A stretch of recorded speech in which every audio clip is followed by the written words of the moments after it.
Assalamualaikum warahmatullahi wabarakatuh. Bapak yang jadi pembicara dong, Pak. Jadi saya bajak dulu untuk acaranya Ya ampun. Andi ini. Berarti collab dong, collab. Ya, kita collab. Meskipun saya belum punya channel YouTube gitu.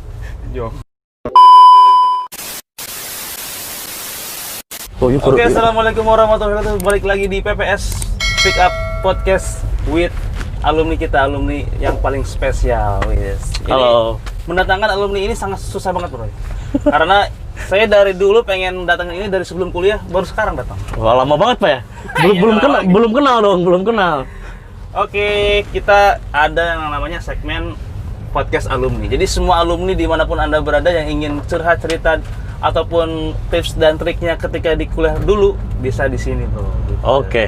Panggilnya Bro apa Mantap, ya? mantap. Kang Azam aja kali ya. Kang we.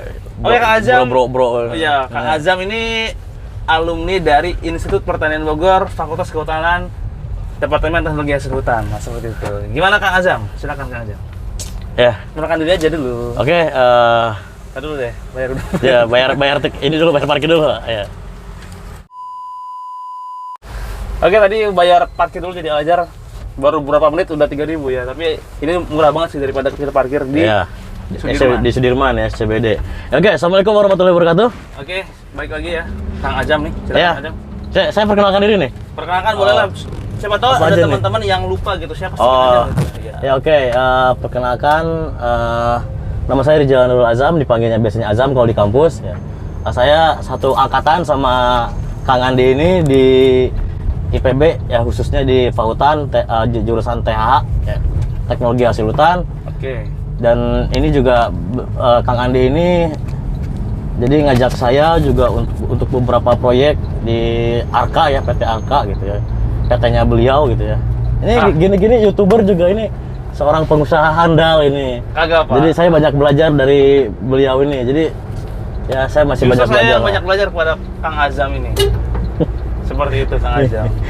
Ya itu, jadi saya sama Kang Andi ini dari dulu bareng-bareng gitu ya. Jadi ibaratnya dulu ngekos bareng gitu ya, tidur kadang bareng gitu. Tapi tepantel gitu. Jadi kita bareng lah gitu kan, pernah ngerasain susah bareng gitu ya. Alhamdulillah sekarang ya masih susah sih. Masih susah sebenarnya. Karena ini Covid jadi masih susah seperti itu. Susah. Jadi Susah aduh. kita ya bareng-bareng lah gitu kan. Ya insya Allah gitu ya. Nanti kedepannya juga kita punya beberapa planning gitu yang insya Allah lah dilancarkan gitu. Amin ya Allah. Oke, Ya, Kang, itulah. Kang Azam udah ya, gitu. Ya. Berarti intronya segitu ya. Ya. Jadi nanti kita bakal apa namanya, segmen-segmen tertentu ya. Ya. Mungkin ini segmen alumni dulu. Ini segmen pick up nggak pakai kaos kutang Pak? Misalnya pakai pick up. Oh, pakai ini pick kaos up. kutang. Ini pick up gold, Pak. Oh, pick up gold. Iya, VVIP. Pick up ini tidak sembarang pick up karena ini disiapkan untuk podcast pick up gitu. Oke. Satu-satunya nih gitu ya. Oke. Kang Azam ya, alumni dari Institut Pertanian Bogor. Oke, bisa cerita sedikit sih, enggak sih dari kenapa bisa keterima di Institut Pertanian Bogor? Apakah jalur apa atau bagaimana? Bisa nggak sih katakan? Oh ya, jadi dulu kenapa saya bisa masuk IPB sebetulnya saya alhamdulillah sih, karena dulu saya berasal dari keluarga yang ya ibaratnya inilah gitu kan, tidak mampu menguliahkan saya. Bukannya nggak mampu ya, cuman ibaratnya buat uang kuliah kayaknya kurang gitulah. Wah, nih. Jadi seru nih. akhirnya ya saya mah yang penting kuliah aja gitu. Oh. Dan waktu itu ketika saya dulu pesantren ya di Baitur Rahman di Ciparai, dan alhamdulillah waktu itu ada program penerimaan beasiswa santri berprestasi gitu. Wah. Saya ikut seleksi, alhamdulillah keterima di IPB gitu. Wah. Jurusannya Mamanawe gitu ya, dan alhamdulillah saya keterima di Fakultas Kehutanan gitu ya, jurusan hasil hutan gitu. Oh gitu. Berarti kemarin waktu itu random aja milih jurusan yang random gitu. Iya, saya tuh pertama milih agribisnis. Oh gitu. Kedua itu milih konservasi. Ini konservasi apa? Kayak saya ya. Oh, konservasi gitu. sumber daya hutan dan alam gitu ya. Ekowisata. Ekowisata ya, Iya. alam sih ekowisata. Iya. Nah, dan saya bersedia ditempatkan di jurusan manapun. Oh gitu. Nah, pas dites, IPEC teh KTH, ya sudah. Waduh. Berarti Jadi memang Allah menakdirkan seperti itulah, ya udah gitu ya. berarti liku-likunya ya sama sih, saya juga kayak gitu ya. Ya. Enggak sama sih sebenarnya. Saya emang Dulu jurusannya sih THH langsung, tapi kenapa nggak THH? Nggak tahu ya, itu takdir Allah Subhanahu Wa Taala gitu ya. Iya. Terus Kang, apa namanya, setelah tadi dapat beasiswa, apa namanya, BUD ya? Ya, BUD namanya dulu PBSB. Oh, PBSB. Ya, PBSB penerimaan beasiswa santri berprestasi. Sebenarnya saya lebih sering frustasi sih daripada prestasi. Waduh. Bisa aja nih, Terus gimana lagi tuh setelah keterima itu tuh, apakah ada kegalauan atau bagaimana ceritanya itu ke Ya. orang tua gimana? Ya, karena gini ya, sebetulnya saya ini ibaratnya di sisi lain saya mensyukuri bahwa saya bisa kuliah gitu ya. Tapi memang ketika saya masuk ke jurusan ini ya memang tidak sesuai dengan passion saya gitu ya. Begitu. Saya kan orangnya dulu itu lebih senang ke pelajaran matematika gitu. Jadi bayangan saya tuh dulu pengen ngambil jurusan yang banyak matematikanya gitu. Sekarang kan saya guru matematika juga gitu ya, ngajar bimbel ya. Jadi ya tapi waktu itu ya ibaratnya niat kuliah ya ibaratnya ya udahlah gitu kan, untuk nyari link, nyari kawan-kawan gitu kan. Dan ya nyari ilmu juga gitu ya. Wah. Jadi jujur aja saya ketika di kuliah pun bukan termasuk orang yang ibaratnya nilainya bagus gitu, enggak gitu ya. Karena memang banyak hal ya. Hal pertama mungkin karena memang beberapa pelajaran nggak cocok sama saya gitu. Oh gitu. Saya tuh nggak cocok sama biologi gitu. Waduh. Kurang cocok saya sama pelajaran-pelajaran yang biologi. Saya tuh nggak bisa ngebedain daun yang warnanya hijau semua gitu. Apalagi ngebedain kayu apa warnanya coklat semua gitu. Meskipun ya sekarang udah tahu lah gitu kan, gara-gara kuliah seenggaknya tahu. Oke, kita mundur lagi ke belakang lagi. Untuk mendapatkan beasiswa itu triknya gimana sih, Kang? Untuk mendapatkan beasiswa ya. Triknya gimana sih? Apakah dari pertama kali SMA-nya itu harus bagus nilainya atau bagaimana nih? Nah, ini nih ya. Dapatkan gitu. Jadi ini juga berlaku buat buat teman-teman yang nanti UTBK ya, SBMPTN ya. Jadi sama sih dulu saya beasiswanya juga tes juga lah sama kayak SBMPTN. Jadi trik-trik saya sih sebenarnya sederhana ya. Jadi intinya saya banyak mempelajari gitu ya, banyak mempelajari hal-hal yang nanti akan diteskan di UTBK gitu ya. Nah, secara berkala. Jadi kalau saya memang mempersiapkannya jauh-jauh hari gitu ya. Mempersiapkan dulu jauh-jauh hari. Jadi sebelum saya masuk ke kelas 12, kelas 11 saya udah dipersiapkan gitu. Dan memang tipsnya itu apa ya, ibaratnya banyak berdoa, terus jangan jahat sama orang gitu ya. Waduh. Banyak minta doa sama orang lain juga gitu ya. Karena begini, kadang-kadang gitu ya, doa kita mah nggak diijabah gitu, tapi doa orang lain yang diijabah gitu. Gitu dulu tuh gitu ya. Pokoknya mah mendekatkan diri kepada Allah dan mendekatkan diri kepada makhluk Allah gitu. Jadi sama Allah dekat, sama yang gigir-gigir dekat gitu. Waduh. Itu kan Itu tips sih. nih. Kalau triknya gimana nih? Kita harus ngapain nih? Triknya. Ya, oke. Gini dulu, pertama gini ya, temukan gitu ya cara belajar yang emang enak buat kalian gitu ya. Oke. Enak itu dalam artian bukan enak belajar seadanya ya udah, seadanya udah gitu ya. Tapi yang optimal gitu. Yang optimal itu ibaratnya ada waktu-waktu tertentu di mana kita itu belajar itu lebih apa ya?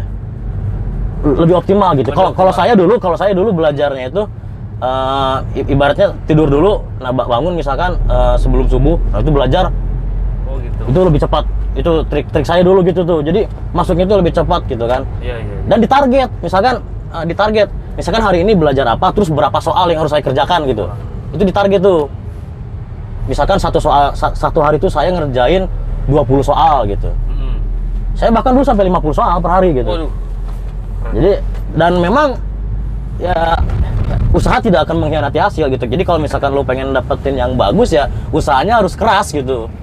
Nah, dan nggak harus itu ya, nggak harus pas setiap bangun tidur. Ada juga orang yang emang optimal belajarnya sebelum tidur gitu. Nggak apa-apa, di situ aja gitu. Optimalkan di situ gitu. Itu triknya sih gitu. Kalau untuk belajar ya optimal gitu. Nah, terus gini. Oke, ini. Satu lagi. Siap.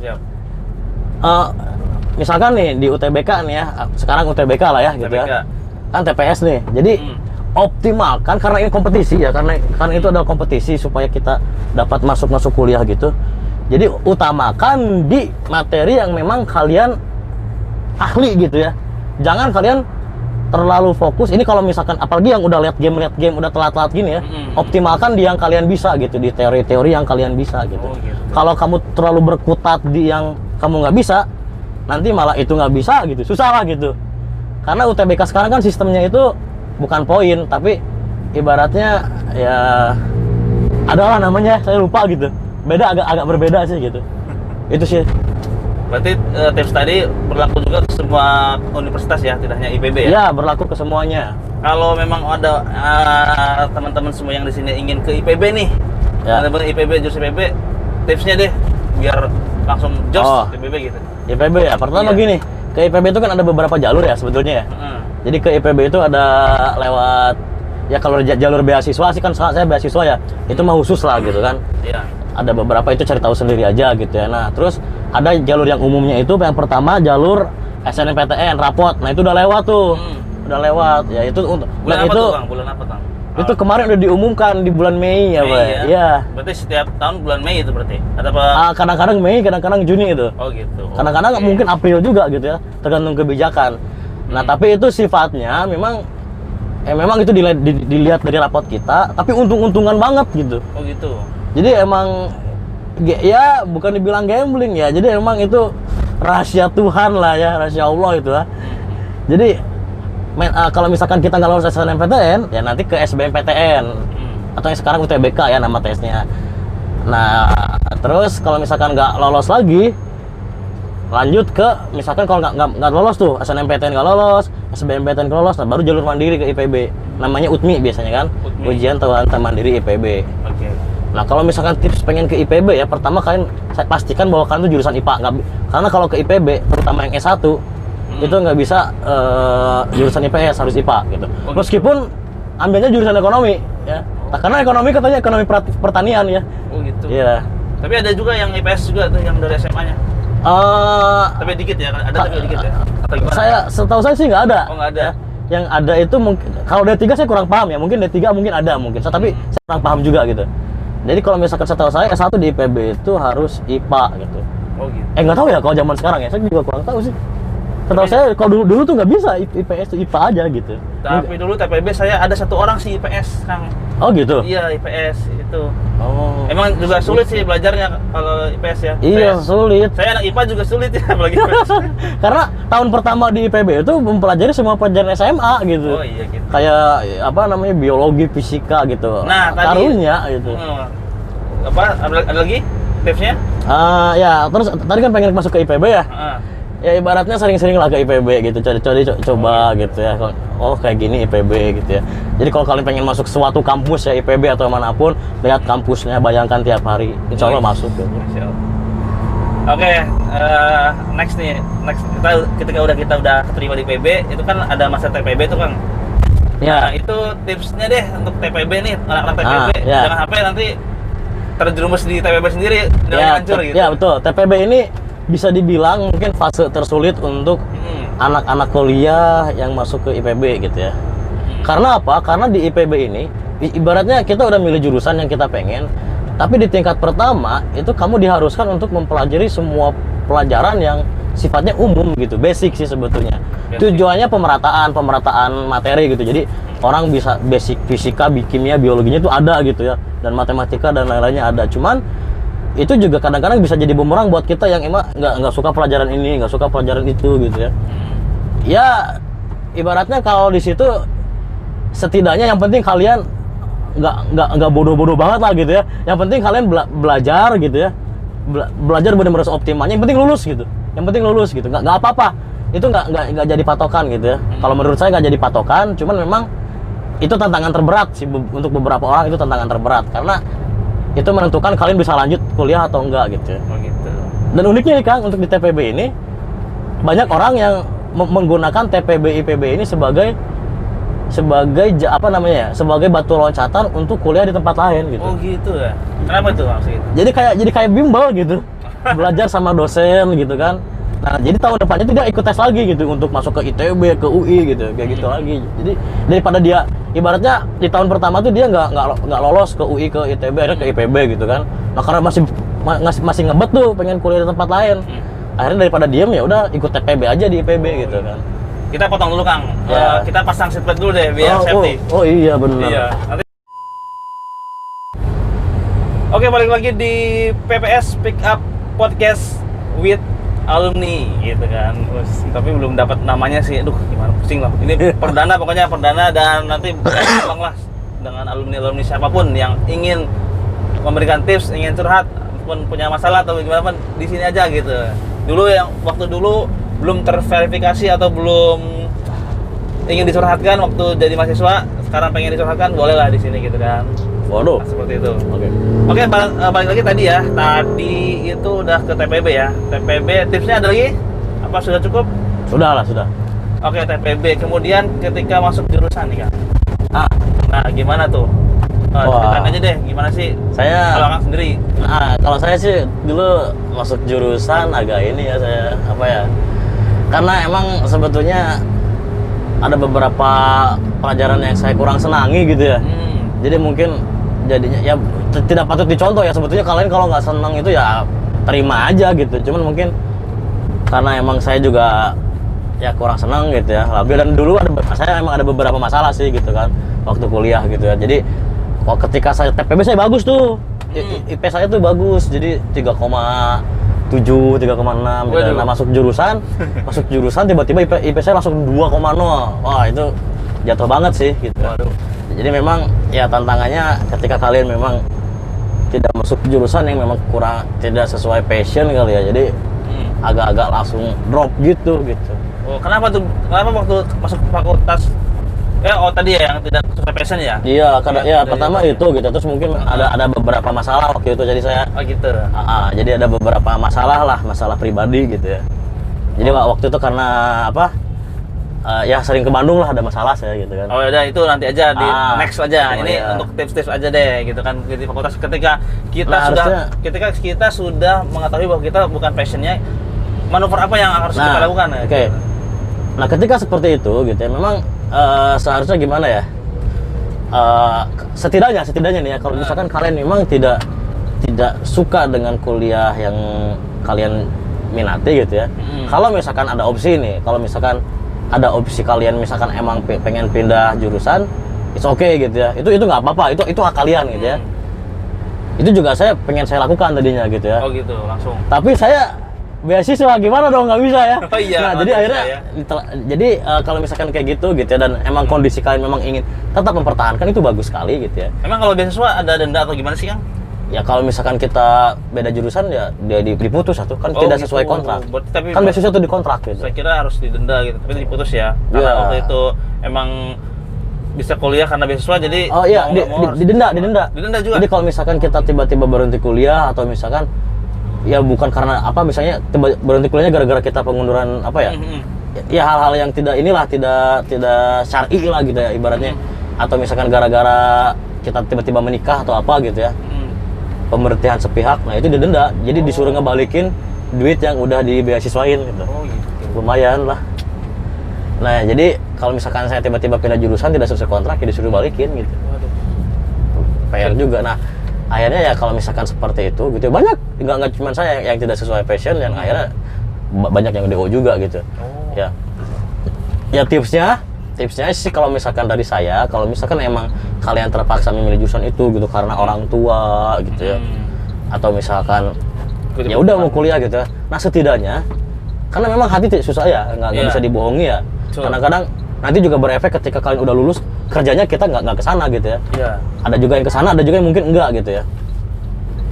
Nah, kalau misalkan seperti itu nggak apa-apa, jalani aja gitu ya. Tetapi memang ibaratnya laksanakan aja tanggung jawab kalian, kewajiban kalian gitu ya, semestinya gitu. Dan kalau misalkan kalian merasa berat menjalani pelajaran-pelajaran di sana, setidaknya carilah teman-teman yang baik dan enak gitu. Itu cukup memotivasi loh gitu ya. Betul. Teman-teman yang baik dan enak itu ketika kuliah gitu. Jadi itu seenggaknya ngebantu lah. Jadi lu belajar nggak enak tapi hidup di sana enak gitu. Ya alhamdulillah saya di Fakultas Kehutanan ini teman-temannya enak-enak gitu. Jadi baik-baik gitu ya, seperti Kang Anggun ini gitu ya, dan kawan-kawan itu care banget lah gitu sama saya. Jadi meskipun saya emang agak kesulitan di pelajaran-pelajaran sana, tapi ya teman-teman banyak yang support, jadi ya alhamdulillah gitu. Oh gitu ya. Bisa jalan, bisa alhamdulillah lah gitu. Oke. Tadi kan sudah tipsnya kalau kita salah ambil jurusan ya. Kalau misal nextnya nih ya, ketika sudah di fakultas nih, di departemen, Nah itu gimana tuh Kang? Tipsnya lagi deh, ini mah Apa? tips mulu ya tadi ya. Tips dan triknya deh kalau kita masuk jurusan. Kalau udah di jurusan di fakultasnya, pertama gini ya, kalau misalkan di situ ya ibaratnya kalau saya sih cari teman yang banyak ya kuliah ya. Iya. Karena setidaknya jadi teman-teman kuliah itu yang nantinya akan yang akan nanti berinteraksi di dunia kerja kalian gitu ya, atau mungkin yang nantinya akan jadi jodoh kalian gitu ya. Oh, gitu. Iya. Banyak ya yang Iya, banyak. kita yang menikah ya. Banyak banget gitu. Jadi ibaratnya tips-tipsnya ya kalau misalkan udah masuk jurusan udah kuliah ya udah optimalkan aja di situ gitu ya. Oh. Jadi ibaratnya kuliah dulu aja lah yang serius gitu. Kalau kalian nggak ada gangguan gitu ya. Ya kalau misal jadi apa ya, jangan kuliah tuh kalau bisa gitu ya. Kalau saya sih ya, kalau saya gitu ya. Kalau bisa selain belajar juga ya cari kegiatan-kegiatan lain gitu untuk memperbanyak apa ya, link lah ya gitu ya. Organisasi boleh gitu ya, cuman emang jangan sampai mengganggu kuliah sih kalau bisa gitu. Nah iya tuh. Meskipun saya orang organisasi dan mengganggu kuliah saya. Iya. Cuman kalau bisa jangan gitu ya. Saya Jangan malah dicontoh. kalau pengen diulang lagi, saya pengen nggak mau ada organisasi. Oh gitu, Itu Pak. yang menyita waktu saya untuk belajar sebenarnya. Iya. Tapi ya mungkin hikmahnya banyak teman juga kalau organisasi ya. Iya, Tapi jadi banyak efeknya teman. ya ke nilai juga gitu. Betul. Tapi Jadi, ada mitos kalau IPB 2,5 itu sama dengan 3,5 di universitas lain, itu bener gak sih? Katanya kayak berat banget itu IPB ya. ya.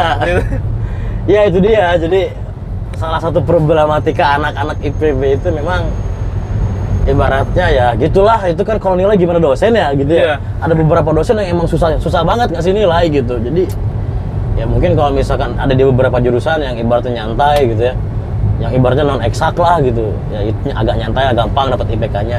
Cuman kalau di jurusan-jurusan yang eksak gitu kayak Iya. kehutanan, perikanan lah yang gitu-gitu sulit banget gitu ya. Apalagi ada kerja lapangnya ya. Apalagi ada kerja lapang ya, Yang atau misalkan Praktikum praktikum lapangnya tuh menyita waktu banget tuh. udahlah itu parah lah gitu ya. Jadi apalagi di semester 5, semester 7 itu kalau kita terbagi aja waktu kita gitu, misalkan sama organisasi atau apa gitu di semester kritis kayak semester 5, 6, 7 itu, wah udah itu susah banget gitu buat dapetin nilai yang bagus itu gitu. Jadi memang dapetin 3 di IPB itu udah gold banget lah, udah mantep banget gitu. Mantep banget ya. Iya, makanya sebetulnya kelihatan ketika di dunia kerja gitu. Jadi skill kita gitu ya, cara ibaratnya soft skill kita ketika di dunia kerja itu memang banyak kepake sih anak-anak IPB itu. Oh gitu. Meskipun bujurna ararat tuh gitu. Jadi Apa itu, Pak? tidak kuat di satu tempat kerja, Oh, pindah-pindah gitu. Iya, emang gitu sih ciri khasnya. Iya. Institut fleksibel banget. Meskipun banget. Nggak fleksibel. Tapi ada mitos lagi nih. IPK kecil itu bakal jadi bos, tapi IPK besar bakal jadi apa namanya istilahnya karyawan. Itu bener nggak sih seperti itu gitu? Ya gini lah. Bapak IPK-nya lebih kecil dari saya. Bapak bos saya. Itu kan kebetulan aja, Pak. Oh iya. Ya qadarullah, tapi nggak tahu sih.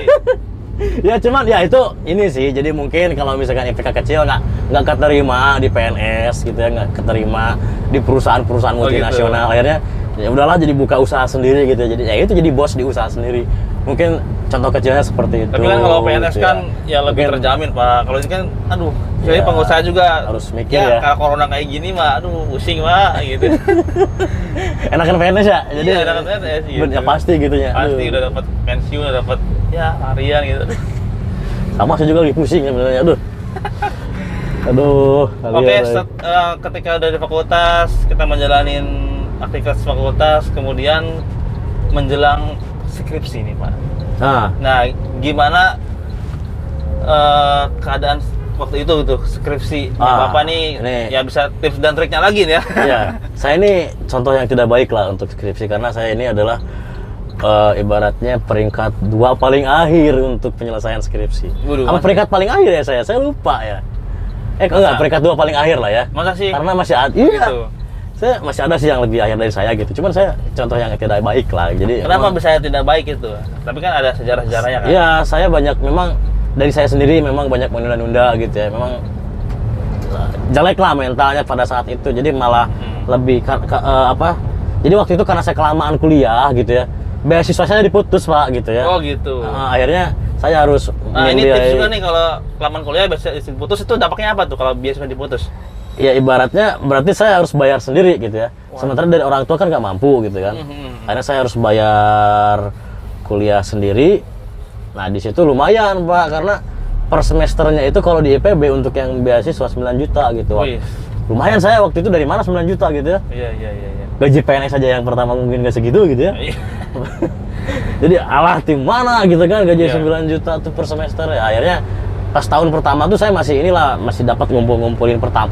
Jadi waktu itu diputus pas di semester 9. Waduh. Semester 9 tuh udah diputus. 9 tuh ya? Ya, karena kan kesepakatannya itu sampai semester 8 gitu untuk penyediaan beasiswa. Terus? Semester 9 masih dapat kalau nggak salah waktu itu. Nah, di semester 10 tuh udah nggak dapat. Akhirnya di semester 10 tuh saya waktu itu bingung Pak gitu kan. Memang udah nggak ada kuliah sih. Emang udah nggak ada kuliah, cuman ya itu tetap harus bayar gitu, tetap harus bayar segitu.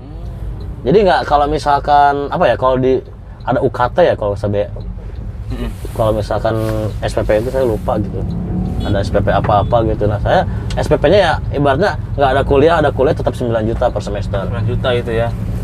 Nah itu akhirnya itu saya jadi ibaratnya sempat waktu itu ngambil cuti juga gitu. Karena pengen nggak nyari duit, lucu juga gitu ya. Ngambil duit ibaratnya nyari cuti buat nyari duit buat bayar kuliah gitu 1 semester, tapi saya cuti gitu. Ngapain sebenarnya jaga ini gitu, emang nggak logis juga gitu. mundur kena sebenarnya ya. Iya, sementara jadi sempat itu waktu itu juga sempat ibaratnya sempat hopeless lah dulu. Hopeless karena udahlah kayaknya gitu kan, dari keluarga juga ngesmasrakeun gitu, udahlah nggak bisa bantu gitu kan waktu itu gitu kan, nggak bisa bantu banyak gitu. Nah akhirnya waktu itu alhamdulillah tuh saya bilang tadi itu gitu ya, memang ketika kita kuliah itu carilah teman-teman yang baik gitu ya. Ya alhamdulillah waktu itu saya sampai nangis sih waktu itu Pak. Jadi alhamdulillah waktu itu dibantu sama kawan-kawan saya, sama Fakultas Kehutanan ya, diinisiasi oleh kawan saya ini luar biasa. Pada banyak yang lain loh Pak. Ya, dan waktu itu sama Kang Cecen gitu ya. Kang Cecen ya. Akhirnya saya dibantu gitu waktu itu untuk biaya kuliah gitu ya, alhamdulillah gitu kan. Dan akhirnya selesai gitu. Ini kan lurus Kang? Ya, ini ke kanan. Alhamdulillah. Alhamdulillah itu. Oke, singkat ceritanya ketika melewati masa itu kita ada skripsi, itu gimana Kang skripsi Kang? Oh, skripsi ya? Iya. Kan sudah melewati cuti dan juga oke lah saya bakal kuliah. Kalau misalkan Anda itu adalah kalau pengen kuliah cepat gitu ya, jangan terlalu idealis untuk skripsi. Oh gitu. Yang penting beres. Tapi kalau misalkan Anda ingin ya dikenang idealis ya oke lah. Cuman kalau saran saya kalau pengen lulus cepat ya jauh usah terlalu idealis gitu ya. Ya, cari yang ibaratnya penelitiannya cepat gitu ya. Dan kalau bisa nanti kalian PKL gitu ya, PKL. Ini sekalian nyari data gitu biar cepat gitu. Oh gitu. Kalau misalkan saya kan PKL sama nyari data tuh kan beda gitu untuk penelitian gitu. Kalau bisa mah sekalian PKL sekalian nyari data gitu. Jadi ketika kalian sambil kuliah juga gitu. Jadi dimulai untuk skripsi itu dari semester 6 lah gitu ya. Setidaknya gitu. Setidaknya ya kalau normal ya. Semester 6 tuh udah mulai nyusun, udah mulai kita ngajuin proposal gitu ya. Itu tipsnya gitu, banyak yang di IPB yang lulus ibaratnya kurang dari 4 tahun itu ya kayak gitu. Tapi kan banyak kan lebih cepat lulus itu kayak jurusan ekonomi gitu ya. Iya, karena memang ya itu nggak ada praktek, nggak ada banyak cincongnya lah. Kalau kita mah kan ribet lah ibaratnya. PKL-nya juga gimana gitu kan, susah gitu. Oke, dulu skripsi penelitiannya apa tuh Bang? Saya tentang ini, saya kan di laboratorium ini ya, rekayasa desain dan bangunan. Desain bangunan. Konstruksi ya, Bang. RDBK ya. RDBK. Jadi waktu itu penelitian saya tentang ibaratnya ibaratnya tentang cara mendeteksi kerusakan kayu tapi pakai alat lah gitu. Gitu. Pakai alat yang berbasis gelombang gitu. Waduh. Jatuhnya jadi kayak ke fisika sih, cuman ya tapi tetap berhubungan dengan kayu lah. Oke. Mendeteksi kerusakan kayu lah itu. Oke, setelah skripsi selesai, gimana nih? Wisuda atau bagaimana? Belum. Apa saya, yang Pak. terjadi itu? Iya, saya belum nih, Pak. Nah, kenapa bisa belum wisuda? Coba Bapak ceritakan ya, kenapa bisa belum wisuda? Ya karena waktu itu pertama gini ya, jadi pertama waktu itu karena saya Frame. terlalu ini ya, apa? Terlalu sibuk dengan hal ini hal itu gitu ya. Terus kelamaan akhirnya jadi malu sendiri saya, Pak, sebetulnya. Pengen wisuda, aduh ya sana itu. Tapi katanya harus mengabdi dulu gitu. Nah, bener itu nggak waktu itu ngabdi dulu ya, mengabdi dulu saya 2 tahun. Akhirnya itu saya mengabdi, mengajar di panti asuhan sih. Sebetulnya harusnya di pesantren gitu kan. Tapi karena ibaratnya saya jauh pesantrennya di Bandung. Terus saya juga ada kerjaan waktu itu di Jakarta, jadi saya mengabdi di panti asuhan yang memang fokusnya tahfiz di Keranggan ya. Sudah Panti 2 Hidayah. tahun belum sih? Sudah lebih sih. Berarti kalau itu buktinya apa nih ketika kita pengen wisuda nih pas saya udah ini gitu. Buktinya apa sih yang ngasih ke universitas itu kalau kita udah 2 tahun gitu mengabdi supaya kita Oh enggak, wisuda? kalau wisuda mah bisa langsung Pak, bisa kapan aja sebetulnya. Oh gitu, bukan mengabdi dulu? Enggak. Kalau mengabdi itu biar buat dapat ijazah sebetulnya. Oh gitu. Iya. Jasa berarti ya. Ya itu untuk mendapat ijazah lah misalkan. Ya. Harus wisuda dulu ya. Enggak, kalau ijazah mah sekarang udah beres persyaratan Oh, udah beres, tinggal ngambil aja. Tinggal ngambil ya. Yang penting ya wisuda ya gimana ya, itu gimana tuh ketika udah kelamaan gak wisuda. Nah itu saya juga kurang tahu nih Pak, masih bisa nggak saya? Mau di wisuda apa enggak nih? Mau sebenarnya saya. Masih bisa ya? Semester berapa nih katanya? Saya masih ada sebetulnya ininya Pak, apa namanya surat keterangan lulusnya masih ada saya. Oke, berarti sekarang belum wisuda dan belum ada sertifikat ya, apa ijazah ya? Ah.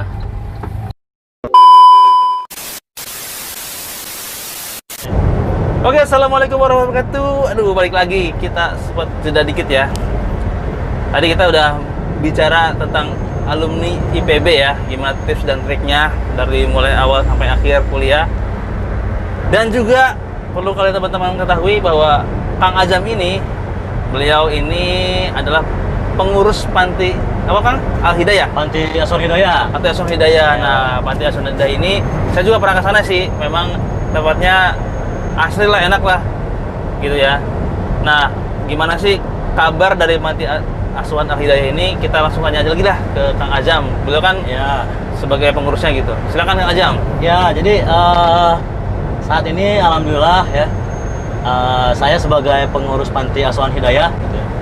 Jadi saat ini kita lokasi pusatnya untuk Panti Asuhan Hidayah ini. Jadi pertama kita membangun panti di daerah Keranggan, Bekasi gitu ya. Bekasi. Sama Kang Anggun juga, Kang Andi juga sudah pernah ke sana ya. Oh iya, yang itu ya. Iya, kita dulu pernah buka puasa bersama di sana. Berarti Jadi, ada 2 nih. oh, justru Ada sekarang rencana udah mau 3 sama 4 Kak. Oh, semakin Ya. berkembang ya. Kemarin Iya, waktu itu saya ada alhamdulillah. 1, sekarang udah ada mau 4. Iya, alhamdulillah karena mungkin ini amanah ya gitu ya. Jadi Allah mempercayakan kita semua gitu. Jadi untuk membangun Panti Asuhan Hidayah yang baru gitu. Jadi yang pertama itu ada di Keranggan, yang kedua itu ada di Cigombong, yang ketiga itu ada di daerah Candali. Candali itu di Parung. Candali. Yang keempat ada di daerah Sukadamai, dekat-dekat Dramaga, dekat kampus kita. Oh iya, Ya. betul. Nah, jadi Panti Asuhan Hidayah ini adalah panti yang memang berfokus pendidikan untuk para tahfiz, para hafiz dan hafizoh. Nah, untuk yang di Keranggan itu untuk akhwat, kalau yang Cigombong untuk ikhwan. Ikhwan. Tuh, nah. Yang 2 lagi? Nah, insya Allah nanti untuk yang di daerah Parung juga itu nanti kita akan untuk akhwat juga. Akhwat juga. Akhwat juga, karena akhwatnya lumayan banyak kan. Oh ya. gitu, Kalau lebih banyak Cigombong- akhwat ya berarti ya? Iya, Cigombong. Jadi akhwatnya 2 tuh, daerah 2 tempat. Kalau yang untuk yang di daerah Cigombong itu yang ikhwannya gitu ya. Oh gitu. Jadi kalau misalkan untuk kawan-kawan semua gitu yang ingin ingin mewakafkan hartanya gitu ya, itu bersedekah infak, insya Allah kami menerima gitu ya. Oh begitu. Jadi selain itu kita juga punya punya channel ya, punya channel juga kita gitu ya, Oh, untuk kita sekalian subscribe aja teman-teman. iya, subscribe aja di namanya PAT TV ya. Part TV. PATH TV ya, nanti mungkin Nanti dilihat di sini ya. nanti ada nongol gitu. Iya, jadi kita untuk pelaporan alokasi dana juga kita terbuka kepada para Ada website juga, websitenya? para donatur. Ada websitenya. Oh, apa namanya websitenya, Kang? Pantihidayah.org.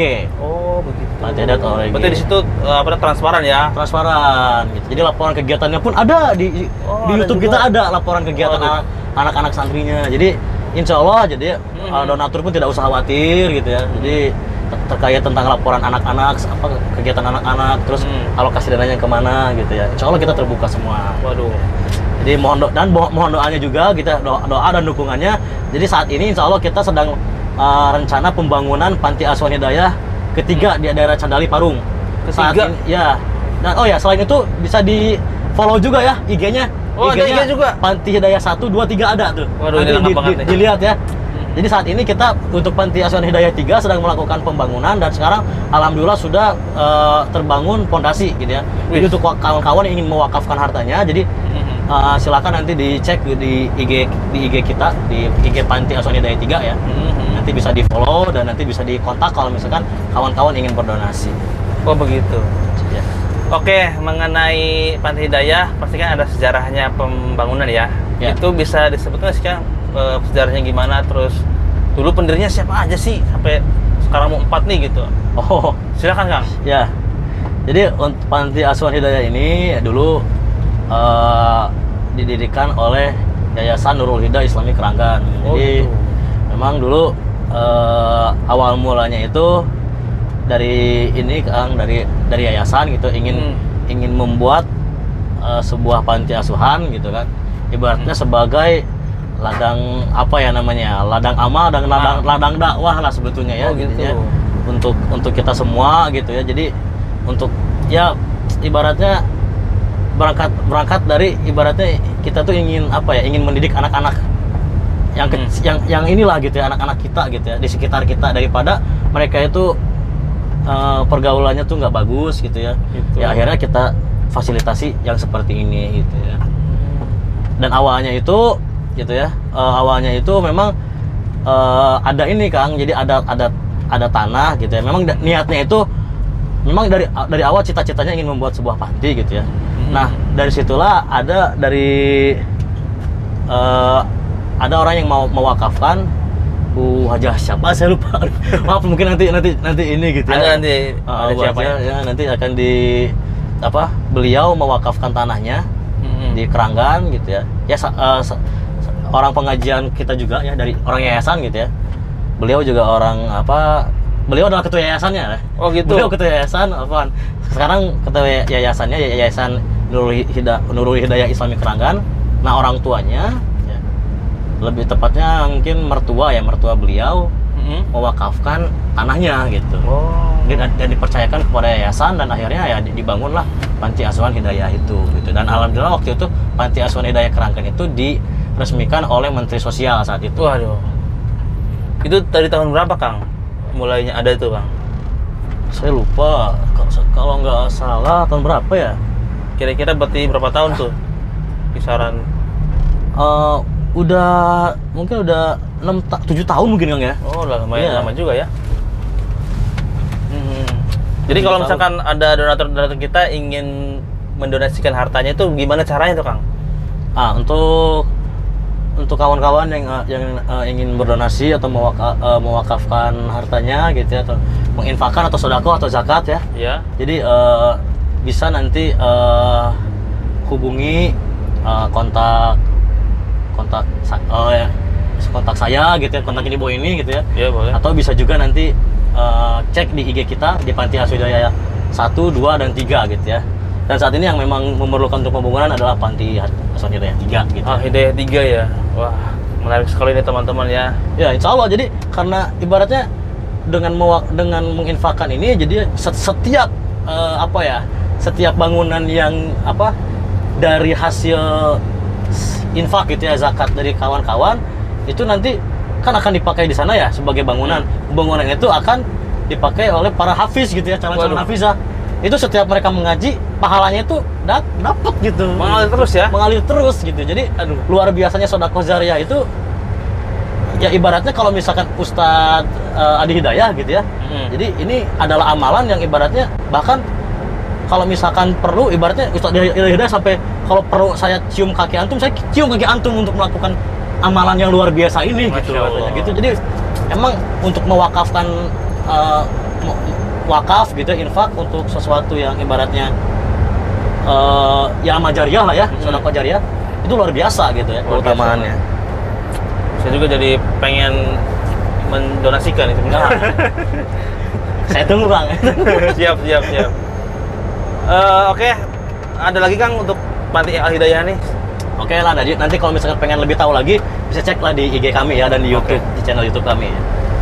Oke, mungkin itu lagi ya, bincang-bincang dengan Kang Ajam lagi ya, tentang Panti Al Hidayahnya ya. Kenapa harus Al Hidayah Kang? Ya? Kenapa tidak Al Ikhlas atau apa gitu? Kenapa harus Al Hidayah? Ya. Kenapa ya? Mungkin karena hidayah itu dicari orang gitu. Oh gitu. Jadi mudah-mudahan kita pun dicari orang gitu. Wah, Masya Allah. Selalu dicari dan selalu dinanti gitu. Masya Allah. Baik teman-teman, silakan yuk donasi sebanyak-banyaknya untuk tahfiz ini ya, para hafiz ini, apalagi ini sedang pembangunan ya. Itu kesempatan emas kita untuk mendonasikan harta kita karena sedang pembangunan. Dan insya Allah ada 4 yang ya nanti beroperasi ya. Ya, insya Allah. Dan akhwat ikhwan juga bisa, dan dipisah ya Kang ya. Dipisah. Wah, ini mantap sekali teman-teman. Yuk kita donasi. Ya mungkin teman-teman itu bincang-bincang kita dengan Kang Ajam yang beliau juga sekarang sukses ya membangun Panti Hidayahnya. Kita doakan supaya tambah lagi panti-panti hidayah lainnya, bisa di luar provinsi juga bisa ada gitu ya, Al Hidayah seperti itu. Oke teman-teman, terima kasih telah mengikuti PPS Pick Up Podcast with Alumni. Kali ini dengan Kang Ajam dan saya Andi. Terima kasih. Assalamualaikum warahmatullahi wabarakatuh.